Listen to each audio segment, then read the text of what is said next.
लीजिए सुनिए मुंशी प्रेमचंद के लिखे कथा संग्रह मानसरोवर 8 की कहानी सज्जनता का दंड, मेरी यानी समीर गोस्वामी की आवाज में।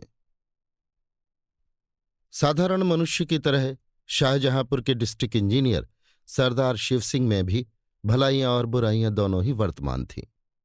भलाई ये थी कि उनके यहाँ न्याय और दया में कोई अंतर न था। बुराई ये थी कि वे सर्वथा निर्लोभ और निस्वार्थ थे। भलाई ने मातहतों को निडर और आलसी बना दिया था। बुराई के कारण उस विभाग के सभी अधिकारी उनकी जान के दुश्मन बन गए थे। प्रातःकाल का समय था। वे किसी पुल की निगरानी के लिए तैयार खड़े थे, मगर साइस अभी तक मीठी नींद ले रहा था। रात को उसे अच्छी तरह सहेज दिया था कि पौ फटने के पहले गाड़ी तैयार कर लेना। लेकिन सुबह भी हुई, सूर्य भगवान ने दर्शन भी दिए, शीतल किरणों में गर्मी भी आई, पर साइस की नींद अभी तक नहीं टूटी। सरदार साहब खड़े खड़े थक कर एक कुर्सी पर बैठ गए। साइस तो किसी तरह जागा, परंतु अर्दली के चपरासियों का पता नहीं। जो महाशय डाक लेने गए थे वे एक ठाकुर द्वारा में खड़े चरणामृत की प्रतीक्षा कर रहे थे। जो ठेकेदार को बुलाने गए थे वे बाबा रामदास की सेवा में बैठे गांजे का दम लगा रहे थे। धूप तेज होती जाती थी। सरदार साहब झुंझलाकर मकान में चले गए और अपनी पत्नी से बोले, इतना दिन चढ़ाया, अभी तक एक चपरासी का भी पता नहीं। इनके मारे तो मेरे नाक में दम आ गया है। पत्नी ने दीवार की ओर देखकर दीवार से कहा, यह सब उन्हें सिर चढ़ाने का फल है। सरदार साहब चिढ़कर बोले, तो क्या करूं, उन्हें फांसी दे दूं? सरदार साहब के पास मोटर कार का तो कहना ही क्या, कोई फिटन भी न थी।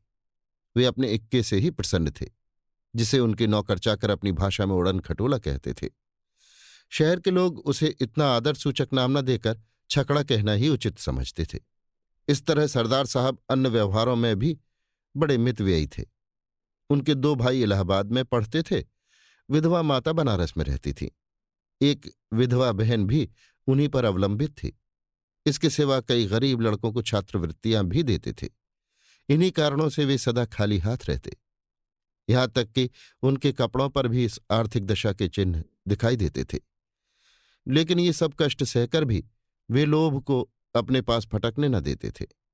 जिन लोगों पर उनका स्नेह था वे उनकी सज्जनता को सराहते थे और उन्हें देवता समझते थे। उनकी सज्जनता से उन्हें कोई हानि न होती थी, लेकिन जिन लोगों से उनके व्यावसायिक संबंध थे वे उनके सद्भावों के ग्राहक न थे, क्योंकि उन्हें हानि होती थी। यहां तक कि उन्हें अपनी सहधर्मिणी से भी कभी कभी अप्रिय बातें सुननी पड़ती थीं। एक दिन वे दफ्तर से आए तो उनकी पत्नी ने स्नेहपूर्ण ढंग से कहा, तुम्हारी ये सज्जनता किस काम की, जब सारा संसार तुमको बुरा कह रहा है? सरदार साहब ने दृढ़ता से जवाब दिया, संसार जो चाहे कहे, परमात्मा तो देखता है। रामा ने ये जवाब पहले ही सोच लिया। वो बोली, मैं तुमसे विवाद तो नहीं करती, मगर जरा अपने दिल में विचार करके देखो कि तुम्हारी इस सच्चाई का दूसरों पर क्या असर पड़ता है। तुम तो अच्छा वेतन पाते हो, तुम अगर हाथ ना बढ़ाओ तो तुम्हारा निर्वाह हो सकता है, रूखी रोटियां मिल ही जाएंगी। मगर ये 10-10, 5-5 रुपए के चपरासी मुहर्रिर दफ्तरी बेचारे कैसे गुजर करें? उनके भी बाल बच्चे हैं, उनके भी कुटुंब परिवार हैं, शादी गमी तिथि त्योहार ये सब उनके साथ लगे हुए हैं। भलमनसी का भेष बनाए काम नहीं चलता। बताओ उनका गुजर कैसे हो? अभी रामदीन चपरासी की घरवाली आई थी, रोते रोते आंचल भीगता था। लड़की सयानी हो गई है, अब उसका ब्याह करना पड़ेगा। ब्राह्मण की जाति, हजारों का खर्च, बताओ उसके आंसू किसके सिर पड़ेंगे? ये सब बातें सच थीं। इनसे सरदार साहब को इनकार नहीं हो सकता था। उन्होंने स्वयं इस विषय में बहुत कुछ विचार किया था। यही कारण था कि वो अपने माताहतों के साथ बड़ी नरमी का व्यवहार करते थे। लेकिन सरलता और शालीनता का आत्मिक गौरव चाहे जो हो, उनका आर्थिक मूल बहुत कम है। वे बोले, तुम्हारी बातें सब यथार्थ हैं, किंतु मैं विवश हूं, अपने नियमों को कैसे तोड़ूं? यदि मेरा वश चले तो मैं उन लोगों का वेतन बढ़ा दूं, लेकिन ये नहीं हो सकता कि मैं खुद लूट मचाऊं और उन्हें लूटने दूं। रामा ने व्यंग्यपूर्ण शब्दों में कहा, तो ये हत्या किस पर पड़ेगी? सरदार साहब ने तीव्र होकर उत्तर दिया, ये उन लोगों पर पड़ेगी जो अपनी हैसियत और आमदनी से अधिक खर्च करना चाहते हैं। हरदली बनकर क्यों वकील के लड़के से लड़की ब्याहने की ठानते हैं? दफ्तरी को यदि किसी टहलुए की जरूरत हो तो ये किसी पाप कार्य से कम नहीं। फिर इस साइज की स्त्री अगर चांदी की सिल गले में डालना चाहे तो ये उसकी मूर्खता है। इस झूठी बड़ाई का उत्तरदाता मैं नहीं हो सकता। इंजीनियरों का ठेकेदारों से कुछ ऐसा ही संबंध है जैसे मधुमक्खियों का फूलों से। अगर वे अपनी नियत भाग से अधिक पाने की चेष्टा न करें तो उनसे किसी को शिकायत नहीं हो सकती। ये मधुरस कमीशन कहलाता है। रिश्वत लोक और परलोक दोनों का ही सर्वनाश कर देती है। उसमें भय है, चोरी है, बदमाशी है। मगर कमीशन एक मनोहर वाटिका है जहां न मनुष्य का डर है न परमात्मा का भय। यहां तक कि वहां आत्मा की छिपी हुई चुटकियों का भी गुजर नहीं है। और कहां तक कहें, इसकी ओर बदनामी आंख भी नहीं उठा सकती। ये वो बलिदान है जो हत्या होते हुए भी धर्म का एक अंश है। ऐसी अवस्था में यदि सरदार शिव सिंह अपने उज्ज्वल चरित्र को इस धब्बे से साफ रखते थे और उस पर अभिमान करते थे तो वे क्षमा के पात्र थे। मार्च का महीना बीत रहा था। चीफ इंजीनियर साहब अपने जिले में मुआयना करने आ रहे थे, मगर अभी तक इमारतों का काम अपूर्ण था। सड़कें खराब हो रही थीं। ठेकेदारों ने मिट्टी और कंकड़ भी नहीं जमा किए थे। सरदार साहब रोज ठेकेदारों को ताकीद करते थे, मगर इसका कुछ फल न होता था। एक दिन उन्होंने सबको बुलाया। वे कहने लगे, तुम लोग क्या यही चाहते हो कि मैं इस जिले से बदनाम होकर जाऊं? मैंने तुम्हारे साथ कोई बुरा सलूक नहीं किया। मैं चाहता तो आपसे काम छीनकर खुद करा लेता, मगर मैंने आपको हानि पहुंचाना उचित न समझा। उसकी मुझे ये सजा मिल रही है। खैर, ठेकेदार लोग यहां से चले तो बातें होने लगीं। मिस्टर गोपाल दास बोले, अब आटे दाल का भाव मालूम हो जाएगा। शहबाज खां ने कहा, किसी तरह इसका जनाजा निकले तो यहां से। सेठ चुन्नीलाल ने फरमाया, इंजीनियर से मेरी जान पहचान है, मैं उनके साथ काम कर चुका हूं, वो इन्हें खूब लथेड़ेगा। इस पर बूढ़े हरिदास ने उपदेश दिया, यारो, स्वार्थ की बात है, नहीं तो सच ये है कि मनुष्य नहीं देवता है। भला और नहीं तो साल भर में कमीशन के 10,000 तो होते होंगे। इतने रुपयों को ठीकरे की तरह तुच्छ समझना कोई सहज बात है?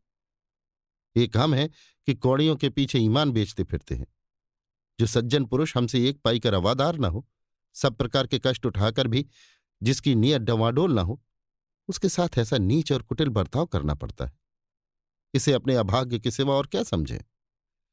शहबाज खां ने फरमाया, हाँ, इसमें तो कोई शक नहीं कि यह शख्स नेकी का फरिश्ता है। सेठ चुन्नीलाल ने गंभीरता से कहा, खां साहब, बात तो वही है जो तुम कहते हो, लेकिन किया क्या जाए? नेक नियति से तो काम नहीं चलता। ये दुनिया तो छल कपट की है। मिस्टर गोपालदास बीए पास थे। वे गर्व के साथ बोले, इन्हें जब इस तरह रहना था तो नौकरी करने की क्या जरूरत थी? ये कौन नहीं जानता कि नीयत को साफ रखना अच्छी बात है, मगर यह भी तो देखना चाहिए कि इसका दूसरों पर क्या असर पड़ता है।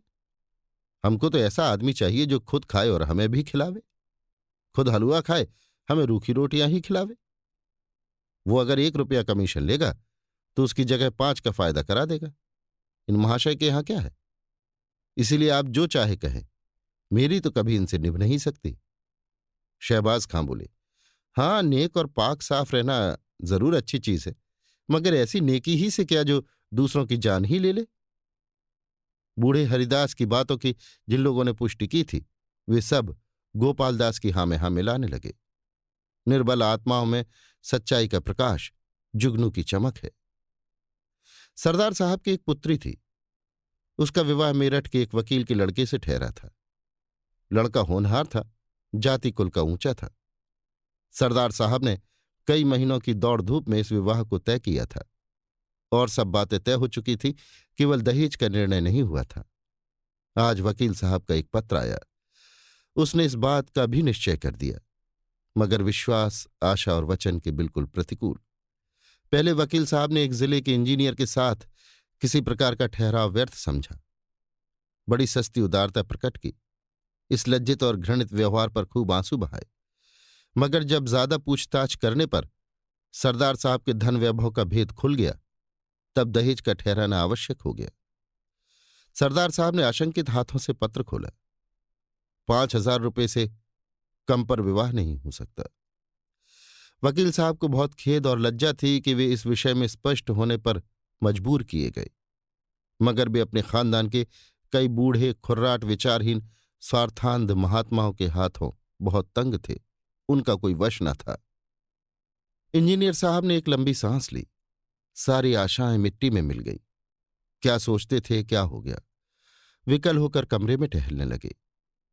उन्होंने जरा देर पीछे पत्र को उठा लिया और अंदर चले गए।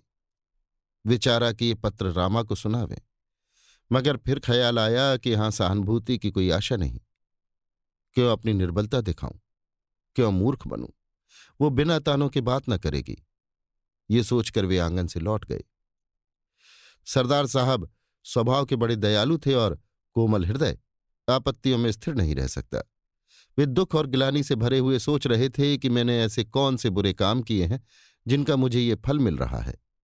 बरसों की दौड़ धूप के बाद जो कार्य सिद्ध हुआ था वो क्षण मात्र में नष्ट हो गया।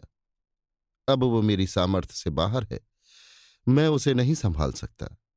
चारों ओर अंधकार है, कहीं आशा का प्रकाश नहीं, कोई मेरा सहायक नहीं। उनके नेत्र सजल हो गए।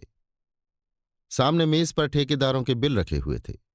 वे कई सप्ताहों से यों ही पड़े थे। सरदार ने उन्हें खोलकर भी न देखा था। आज इस आत्मिक ग्लानि और नैराश्य की अवस्था में उन्होंने इन बिलों को सतृष्ण आंखों से देखा।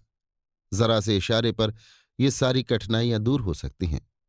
चपरासी और क्लर्क केवल मेरी सम्मति के सहारे सब कुछ कर लेंगे। मुझे जबान हिलाने की भी जरूरत नहीं, ना मुझे लज्जित ही होना पड़ेगा। इन विचारों का इतना प्राबल्य हुआ कि वास्तव में बिलों को उठाकर और गौर से देखने और हिसाब लगाने लगे कि उनमें कितनी निकासी हो सकती है। मगर शीघ्र ही आत्मा ने उन्हें जगा दिया। आह, मैं किस भ्रम में पड़ा हुआ हूं! क्या उस आत्मिक पवित्रता को जो मेरे जन्म भर की कमाई है केवल थोड़े से धन पर अर्पण कर दूं?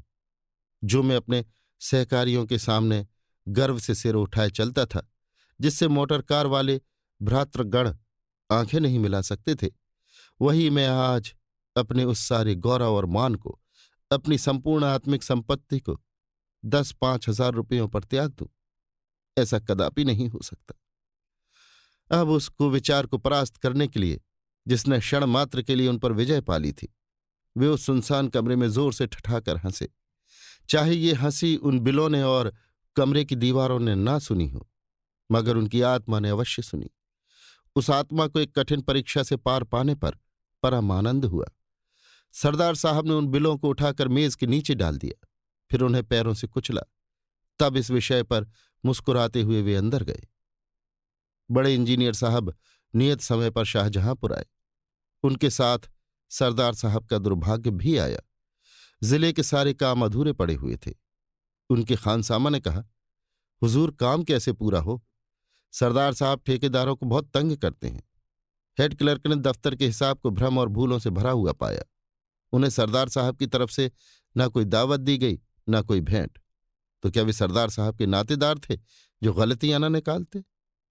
जिले के ठेकेदारों ने एक बहुमूल्य डाली सजाई और उसे बड़े इंजीनियर साहब की सेवा में लेकर हाजिर हुए।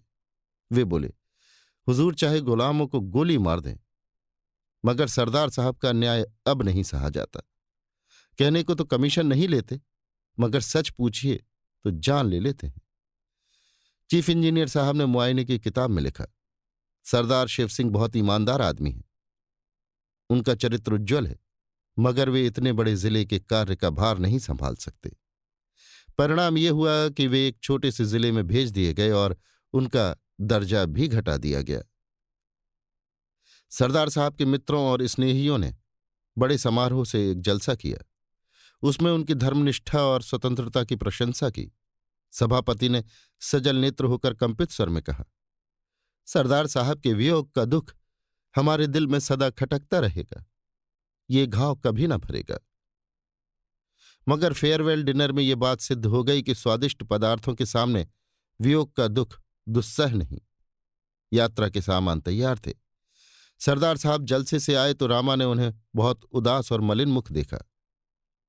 उसने बार बार कहा कि बड़े इंजीनियर के खानसामा को इनाम दो, हेड क्लर्क को दावत करो, मगर सरदार साहब ने उसकी बात न मानी थी। इसलिए जब उसने सुना कि उनका दर्जा घटा और बदली भी हुई, तब उसने बड़ी निर्दयता से अपने व्यंग बाण चलाए। मगर इस वक्त उन्हें उदास देखकर उससे ना रहा गया। बोली, क्यों इतने उदास हो? सरदार साहब ने उत्तर दिया, क्या करूं, हंसूं? रामा ने गंभीर स्वर से कहा, हंसना ही चाहिए। रोए तो वो जिसने कौड़ियों पर अपनी आत्मा भ्रष्ट की हो, जिसने रुपयों पर अपना धर्म बेचा हो। ये बुराई का दंड नहीं है, ये भलाई और सज्जनता का दंड है। इसे सानंद झेलना चाहिए। ये कहकर उसने पति की ओर देखा तो नेत्रों में सच्चा अनुराग भरा हुआ दिखाई दिया। सरदार साहब ने भी उसकी ओर स्नेहपूर्ण दृष्टि से देखा। उनकी हृदयेश्वरी का मुखारविंद सच्चे आमोद से विकसित था। उसे गले लगाकर वे बोले, रामा, मुझे तुम्हारी ही सहानुभूति की जरूरत थी। अब मैं इस दंड को सहर्ष सहूंगा। अभी आप सुन रहे थे मुंशी प्रेमचंद के लिखे कथा संग्रह मानसरोवर 8 की कहानी सज्जनता का दंड, मेरी यानी समीर गोस्वामी की आवाज में।